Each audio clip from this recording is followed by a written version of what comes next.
tardes, doctor Juan José, doctora Sofía, doctora María Paula. Buenas tardes, señora Yolanda. Bueno, yo soy administradora de empresas y como les manifesté en el documento, soy la gerente general de la firma Importaciones del Pacífico. Esta firma lo que hace es importar electrodomésticos y exportar diferentes alimentos. Yo realicé un contrato con la firma de la naviera Los Vikingos para que ellos transportaran unos computadores desde Hong Kong hasta el puerto de Buenaventura en Colombia. Ellos hicieron un subcontrato con otras dos navieras y resulta que cuando fuimos a revisar el cargamento de esos computadores estaban totalmente dañados porque les había entrado agua. Ahora resulta que ninguna me quiere responder y necesito una orientación al respecto, saber qué prosigue o qué puedo hacer para que me indemnicen. Consulté en un anterior bufete y ellos me dijeron que la mejor opción, el mejor paso para el proceso era seguir un litis consorcio necesario. La verdad no les entendí qué tenía que ver un litis consorcio necesario con mi caso, ni mucho menos qué era. ¿Ustedes podrían orientarme al respecto? Claro que sí. Claro que sí, señora. Mira, lo primero que tenemos que tener en cuenta es qué es un litis consorcio. Un litis consorcio es cuando hay pluralidad, bien sea en la parte demandante o en la parte demandada. Estos van juntos al proceso y ellos tienen unas pretensiones, bien sea que los vayan a afectar directa o indirectamente. Teniendo en cuenta eso, también es importante, como está diciendo mi colega, decir que los litisconsorcios tienen como distintas disposiciones, son dos disposiciones. Pueden conformarse litisconsorcios desde la parte de su origen o puede ser desde su composición. Cuando nosotros hablamos de litisconsorcio por su composición, entonces vendría siendo como quiénes lo conforman. Entonces, por eso nosotros tenemos tres clases, o sea, tres tipos de litisconsorcio por su composición. Entonces tenemos los litisconsorcios por pasiva, por activa y mixto. Cuando nosotros hablamos de los de activa, vendría siendo cuando hay pluralidad en la parte demandante. En la pasiva hay pluralidad en la parte demandada. Y en la mixta, pues como lo dices, tanto pluralidad en la parte demandante como en la parte demandada. La otra parte importante, que era la que nos estaba mencionando usted ahorita, que le dijeron que era un litisconsorcio necesario, entonces esta es según su origen. Entonces hay litisconsorcios necesarios, litisconsorcios cuasi necesarios y los facultativos. Entonces hay clases de litisconsorcio. Claro que sí, y por eso es que no entiendo, porque primero como que era importante saber qué era el litisconsorcio, luego saber qué es lo que cada uno tiene, y después de eso sí saber cuál es el mejor para este caso. Entonces por eso nosotros le vamos como a explicar más o menos qué es cada uno de la parte de su origen que le estaba diciendo. Entonces los litisconsorcios necesarios los encontramos en el artículo 61 del Código General del Proceso. Entonces en esto nos dicen que no se forman por la voluntad de las partes, sino por la voluntad de la ley. La misma ley las impone, entonces ellos no tienen como la capacidad, o sea, la autonomía de la voluntad para decidir si lo conforman o no, quiénes van a ser los litisconsortes. Y además tienen la misma relación sustancial todos, es decir, que la sentencia que se dé vincula y tiene los mismos efectos para cada uno.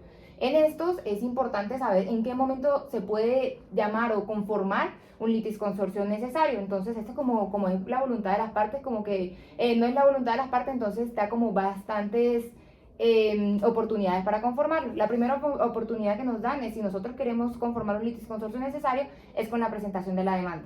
Entonces el demandante mediante la presentación de la demanda. Si llega a pasar algo y no se solicita en la presentación de la demanda, entonces puede hacerlo el juez de manera oficiosa. Por medio de todos los documentos que él ve, él dice, no, es necesario conformar un litisconsorcio en esto, porque, o sea, lo exige la ley en estos casos. Pero si el juez no tiene como las herramientas para darse cuenta de esto, viene como en otras situaciones que podemos por parte del demandado. Entonces el demandado puede también conformar, en su momento en la etapa procesal, puede conformar el litisconsorcio necesario. Y finalmente, si ya no se puede ninguno de esos, entonces nos da una cuarta, que es de oficio o a solicitud de cualquiera de las partes, mientras que esté aún en las instancias antes de la sentencia. Pero si ya después se llega a dar sentencia, entonces lo que sucede ahí es que se da por un recurso extraordinario.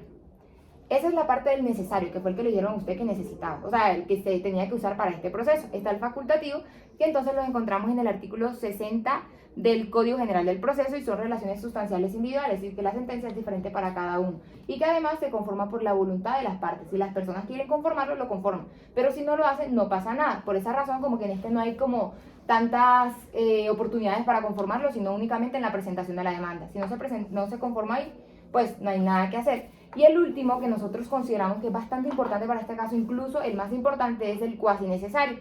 Este lo encontramos exactamente en el artículo 62 del Código General del Proceso. Y como lo dice su nombre, pues usted puede ver que es cuasi necesario, o sea, tiene características del facultativo y tiene características del necesario. Las características de necesario que tiene este es que la sentencia que se dé vincula a todas las partes. Entonces, esa es la característica principal por el principio de solidaridad. Pero la característica del facultativo vendría siendo que no está conformado por la ley, o sea, la ley no impone en qué momento conformarlo, sino que ellos mismos determinan cuándo conformarlo. Y el momento en el que uno puede, así como nosotros, conformar el litis consorcio cuasi necesario, entonces vendría siendo al momento de la presentación de la demanda. Y esos son como los conceptos necesarios para que usted pueda entender los tres que tiene. Perfecto, voy entendiendo. Doctora, ahora necesito su mayor atención porque le voy a explicar el caso concreto, cómo procede el litisconsorcio cuasi necesario. Entonces, para esto me vas a colocar aquí una mayor atención y te voy a graficar el caso. Este es el caso. Está A, que es tu naviera, la que representas, que es la naviera Importaciones del Pacífico. Está B, que es con la naviera que tú contratas, que es la naviera Vikingos. Y aquí tú haces un contrato. B subcontrata con C, que es la naviera, que sería la naviera Navetur.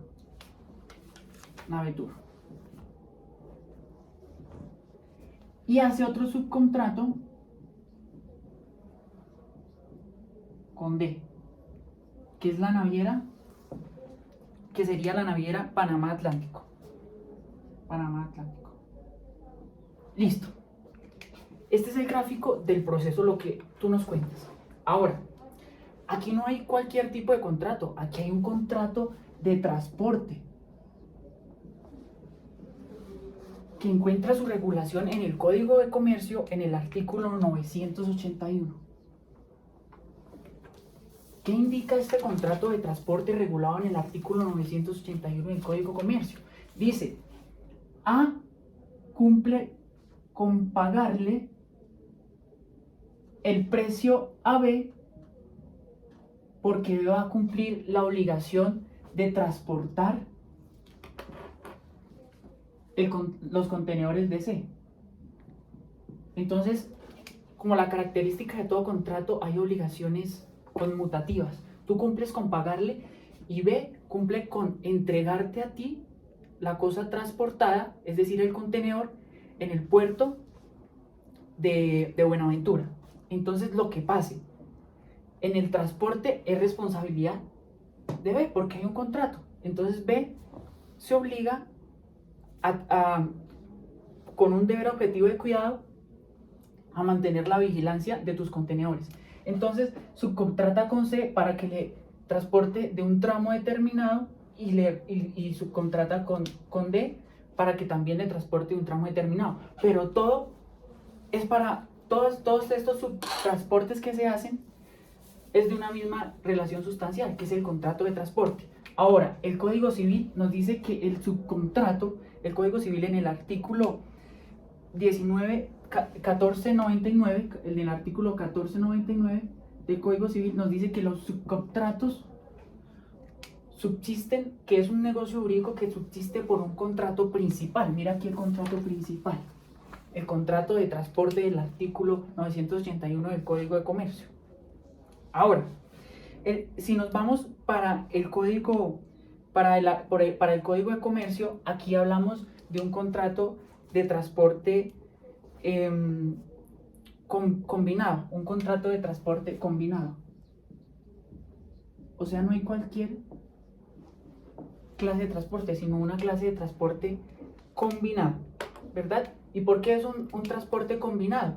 El transporte combinado es aquel transporte en el que hay varios transportadores, como en este caso B, C y D, que se comprometen a llevar el mismo contenedor, bien sea B de un lugar a otro, C de un lugar a otro y D de un lugar a otro, como en el caso que tú nos explicas. ¿Sí me vas comprendiendo? Sí, perfecto. Entonces, un contrato de transporte combinado.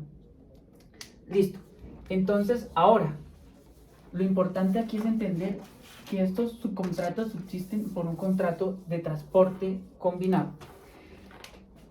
¿Tú qué ves aquí? según lo que te expliqué, que hay pluralidad de transportadores, ¿verdad? Hay pluralidad de transportadores. Pluralidad de transportadores. Está B, C y D. Ellos fueron los que se comprometieron en llevarle de un tramo determinado que es desde Hong Kong a Buenaventura. Ellos fueron los encargados de todo el tramo de Hong Kong-Buenaventura.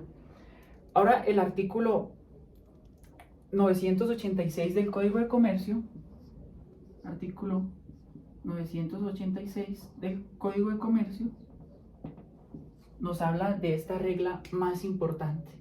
Nos dice, todos aquellos inmersos en un contrato de transporte o aquellos que intervinieron en ese contrato de transporte B, C y D están obligados a responder solidariamente. Aquí hablamos de una figura muy importante que es la figura de la solidaridad. La figura de la solidaridad. Entonces, vamos ahora a lo que nosotros vamos a hacer en esta demanda. En la demanda, nosotros vamos a interponerla por una responsabilidad civil contractual, porque esta responsabilidad surge de un contrato de transporte, responsabilidad civil contractual. ¿Por qué vamos a demandar por una responsabilidad civil contractual? Porque estos B, C y D, en el transcurso del transporte, tenían que cumplir unas obligaciones. Obligaciones como tener un deber objetivo de cuidado, actuar prudentemente, cuidadosamente con la cosa transportada. En este caso, tus computadores. Y ellos cumplieron ese deber objetivo de cuidado y por eso fue que los computadores se dañaron, porque no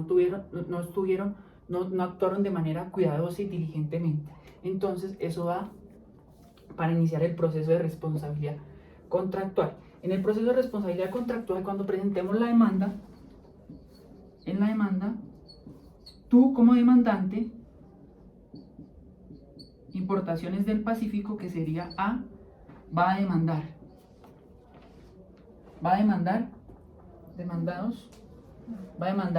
tanto a B, que fue con la que principalmente celebraste el contrato, tanto a C, que va a responder solidariamente, y tanto a D, que son los que van a responder solidariamente.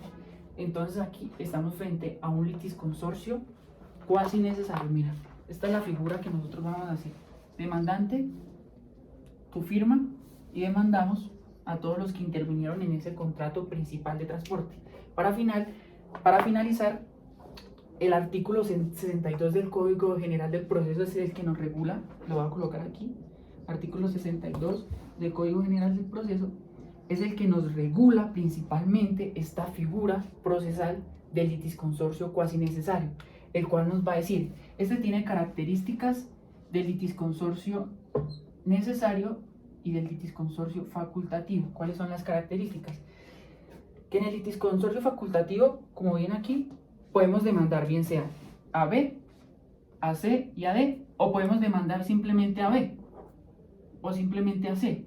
Pero como nosotros aquí está algo importante en juego, que es que nos reparen los daños que nos causaron, vamos a demandar a todos, para que ninguno saque el pretexto de que no, que el error lo cometió C, y si el error lo cometió C, pues es el que nos va a indemnizar. Entonces vamos a integrar a todos aquí en este proceso, por lo cual vamos a formar un litisconsorcio facultativo. Entonces un litisconsorcio cuasi necesario, perdón. Aquí ya te expliqué la característica del litisconsorcio facultativo, que podemos demandar bien sea a todos o a cualquiera de las partes. La característica del litisconsorcio necesario es que toda esta solidaridad, por lo cual vamos a demandar, nace de una misma relación sustancial, el contrato de transporte combinado, regulado en el artículo 981 del Código de Comercio. Así, cuando se expida la sentencia, pues simplemente va a acabar el proceso, se acaba el proceso tanto con B, con C y con D, y la sentencia los vincula a todos. Por eso estamos entre un litisconsorcio cuasi necesario que trae características de un facultativo, que tú puedes demandar a B, C y D o al que tú quieras, en un litisconsorcio con una característica de litisconsorcio necesario, la cual el proceso nace una relación sustancial y la sentencia los va a vincular a todos. Sí o sí la sentencia los va a vincular a todos. Este es lo que nosotros vamos a hacer en este proceso. Perfecto, entonces al final todos me van a indemnizar. Sí, señora. Al final, puede ser que B, C y D te indemnicen cuando en el Código de Comercio dice que cuando no se ve quién tuvo la culpa de tu perjuicio, todos se indemnizan. A, B, C y D. Pero si se nota que en el tramo que cubrió D, él fue el que causó el perjuicio, entonces D es el que te va a indemnizar. Eso es lo que nos dice el Código de Comercio. Perfecto. Muchas gracias.